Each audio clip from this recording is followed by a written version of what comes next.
de Daniel Rousseau et de Gilbert Lutry, ça pose, enfin, il y a deux problèmes qui sont évoqués.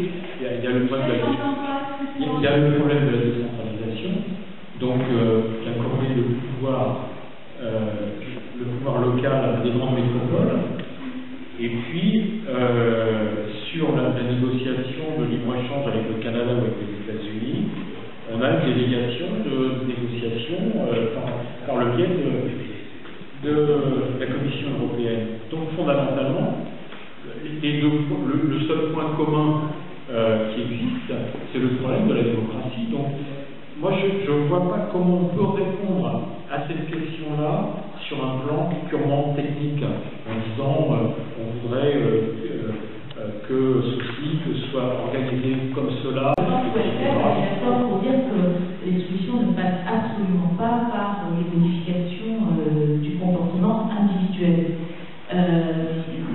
C'est effectivement des décisions collectives dont on a besoin pour résoudre les problèmes d'environnement. Déjà dire que la solution est individuelle, c'est d'abord une stratégie, je pense, de ceux qui ne veulent rien changer pour culpabiliser les gens et refuser de prendre les bonnes décisions. En plus, ça alimente un rejet de toutes les mesures écologiques. C'est-à-dire s'il y a certaines résistances en France ou ailleurs, mettons en Bretagne sur la taxe, etc., c'est justement parce qu'on demande des efforts aux personnes sans organiser collectivement les choses pour rendre possible et juste ces efforts. Donc il ne faut surtout pas, à mon avis, tomber dans ce piège-là. Je ne sais plus. Oui, donc les efforts de corps, moi, de mon point de vue, enfin, on peut les critiquer comme d'autres, mais je pense que ça ne mène à rien. Ils font ce qu'on laisse faire aujourd'hui dans notre société. Donc voilà, c'est une responsabilité collective. Mais pareil pour tous les problèmes, qui ont été cités. Je voudrais revenir sur la question de l'énergie. Je trouve qu'il n'a pas été tellement traité dans son intervention. Si tu l'as dit à un moment donné, au début, tu as dit que la destruction de l'environnement, selon toi, était principalement liée à le système énergétique et notamment à la consommation des énergies fossiles. Sauf que si on dit que c'est le principal problème, je pense qu'il faut mettre une solution en place. Alors, il y a plusieurs façons de voir les choses. Il y avait un peu l'approche que j'ai sentie chez Pierre. Je ne sais pas, c'est de dire, avec les différentes mesures qu'on propose de relocalisation, etc., on ne va pas tout décider. De fait, on va peut-être résoudre le problème de l'énergie. Il y a une autre façon de prendre les choses, c'est de dire que c'est un problème à traiter en priorité et en tant que tel. Moi, je suis plutôt favorable à la deuxième version. Alors, pour ceux qui n'ont pas écouté Michel Fenaillon, l'excellente intervention de Michel Fenaillon ce matin, c'était sur le commerce international, sur la question des balances commerciales. La question énergétique ressort comme le nez au milieu de la figure. Elle explique plus de la moitié du déficit de la balance commerciale de la France. Et inversement, Michel a bien montré que une bonne moitié des pays dans le monde qui ont un excédent l'ont grâce à l'exportation d'énergie, notamment de pétrole. Donc, c'est une question centrale. Et moi, je ne pense pas qu'elle pourra se résoudre à travers tout le panel de mesures que, aussi bonne soit-elle, que peut proposer le MPF. Je pense que c'est une question à traiter de façon spécifique.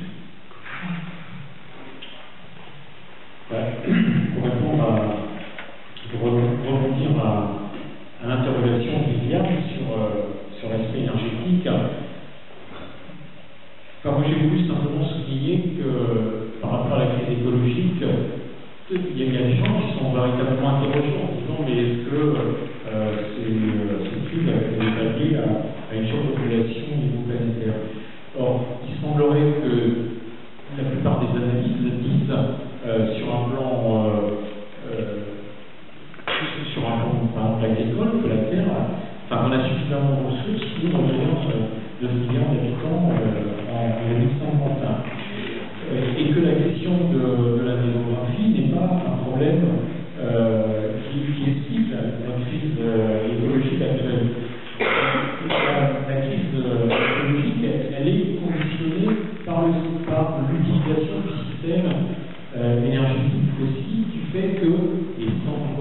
coup ont reporté la responsabilité sur la Chine, sur le fait que la Chine est devenue l'usine du monde aujourd'hui, que la moitié du béton est coulé en Chine, et que c'est pas, comment dire, ce serait complètement stupide de faire porter la responsabilité environnementale à ce pays, puisque ce pays fabrique des choses qui servent pour l'essentiel à la consommation. Donc, on a quand même un problème qui est très complexe à résoudre, à savoir qu'on dénonce un système qu'on a vraiment du mal à lâcher, à savoir qu'on a envie de consommer même sur des biens qui ne sont pas forcément indispensables. Et si on reste dans cette situation, c'est comme ça que je le ressens, je ne vois pas par quel biais le système va s'arrêter de lui-même. Il ne peut pas s'arrêter, c'est un système qui a un fonctionnement lié avec deux mécanismes fondamentaux, qui est l'un est le libre-échange, c'est-à-dire qu'on a le droit de vendre et d'acheter n'importe où, et deuxièmement, eh bien, les capitaux en droit de circuler sont plus contraints. Donc, à partir de ces deux éléments-là, on fait véritablement un système dans lequel on est inséré. Et si on veut rompre avec ce système-là, il faut bien trouver un maillon sur lequel on dit stop, on arrête. Et ce maillon, il est sur le plan probablement fiscal de dire que les capitaux n'ont pas forcément un droit de circuler de manière absolument libre, et que d'autre part, on peut raisonnablement, pour un intérêt général et collectif, dire eh bien, on ne peut pas acheter n'importe quoi, faire n'importe comment, et on a le droit de mettre en place des contraintes environnementales et sociales. Et comment dire, l'idée d'un protectionnisme écologique et social semble être pour nous un élément comment dire, qui permet de rompre avec ces mécanismes infernales sur lesquels tout le monde est perdant, sauf une toute petite oligarchie qui en bénéficie. Donc, bon voilà, sur la question de l'énergie. Alors effectivement, j'aurais très bien pu passer tout l'exposé en prenant non pas l'agriculture comme exemple, mais le système énergétique avec une autre analyse. Mais je pense qu'on arrivera à la question. Sur la question du rôle national, qui a été évoquée par Marie-Paul au niveau de ce qui se passe actuellement en Bretagne, je pense que c'est dommage que tu n'aies pas été là ce matin. On a évoqué cette question notamment de l'écotaxe, et j'ai l'impression que c'est pas si simple que ça, à savoir que Gérard Lecune nous expliquait que l'écotaxe finalement pénalise beaucoup plus le trafic local que le trafic entre les différents pays de l'Union européenne à travers les autoroutes sur lesquelles la taxation n'apparaît pas. C'est ça, hein. La règle du jeu qui est différente.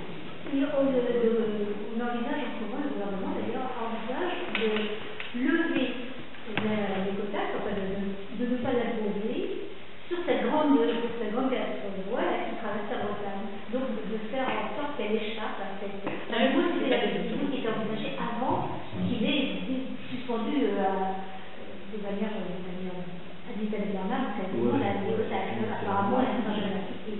Mais au départ, il était question de ne pas l'appliquer sur cette voie-là, sur ce cours-là, qui n'est pas qui ne sert pas au dessert local. Mais pourquoi sur les autres? Elle n'existe pas jusqu'à Rennes. Vous venez d'Allemagne jusqu'à Rennes, jusqu'à la Gravelle, il n'y a pas d'écotaxe. Voilà. Pourquoi sur les autoroutes, c'est les autoroutes, comme il y a des sociétés d'autoroutes qui gagnent de l'argent avec les autoroutes, on ne va pas dissuader les gens de. Oui, il y a les portiques, nous on a pris là-bas, il y avait les portiques pour les contacts. Et juste pour terminer, moi j'ai l'impression qu'au niveau national, on est dans une forme de fuite en avant systématique, avec toujours, avant les forces de le faire pour des critères de compétitivité, et donc avec tous les dégâts que ça représente sur le plan social et sur le plan environnemental, sans compter l'aspect, moi je dirais quasiment mental, en termes d'agriculture, quand on voit un projet d'élevage usine de 1000 vaches tel qu'il a été proposé dans la Somme par un investisseur, et que la justification de ce type d'investissement, c'est de dire ça se fait en Allemagne, ça se fait en Israël, ça se fait aux États-Unis. Donc ça pose la relation au sein de l'Union européenne et à l'extérieur de l'Union européenne.